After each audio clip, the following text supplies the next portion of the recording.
Hi, my name is Gary Rosinski. I'm the Northeast Regional Coordinator for Citizens Climate Lobby, and I'm here today to talk with you about possibly writing letters to your elected representatives to express how you feel about climate change. I want to start by telling you how I got involved in this. Over the last 6 or 7 years, I began reading about climate change and became more and more concerned about it. In 2009, I lost my job, and I thought, well, this is a great opportunity for me to find a job in the green sector, in clean energy, where I could marry my experience with software and technology with my passion about doing something about the climate.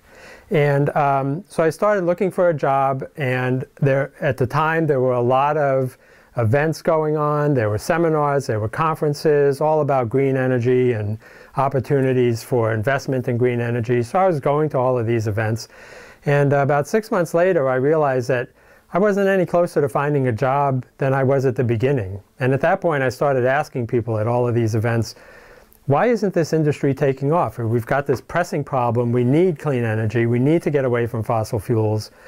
But the industry is still just bumping along the bottom. It's not growing. And I can't get a job. So why is that? And they all told me the same thing. They said, before this sector can take off, we need to put a price on carbon. And that seemed to make sense. I mean, fossil fuels are very cheap, and they have a lot of built infrastructure, so they have a lot of advantages over renewable energy today. And so I thought, okay, that makes sense. I still wasn't finding a job. It wasn't getting me a job. A while later, I was reading James Hansen's book, Storms of My Grandchildren, and when I finished that, I went to his website. I found a reference to an organization called Citizens Climate Lobby, and what were they doing? They were lobbying to put a price on carbon.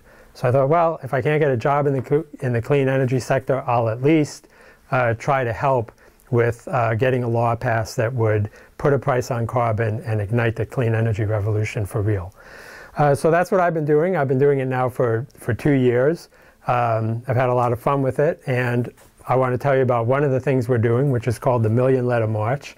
It's an effort to get 1 million people to write letters to their elected representatives telling them that climate change is a problem, and the way we need to deal with it is by putting a tax on carbon at the source, put a gradually increasing tax on fossil fuels at the wellhead, the mine, or the port, and return 100% of those proceeds from that tax to households on a flat basis.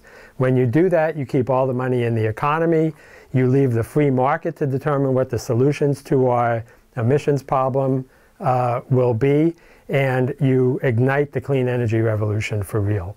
So that's what we're asking people to write to their congressional representatives about. I want to tell you, you're going to be handed out envelopes and paper in a little bit.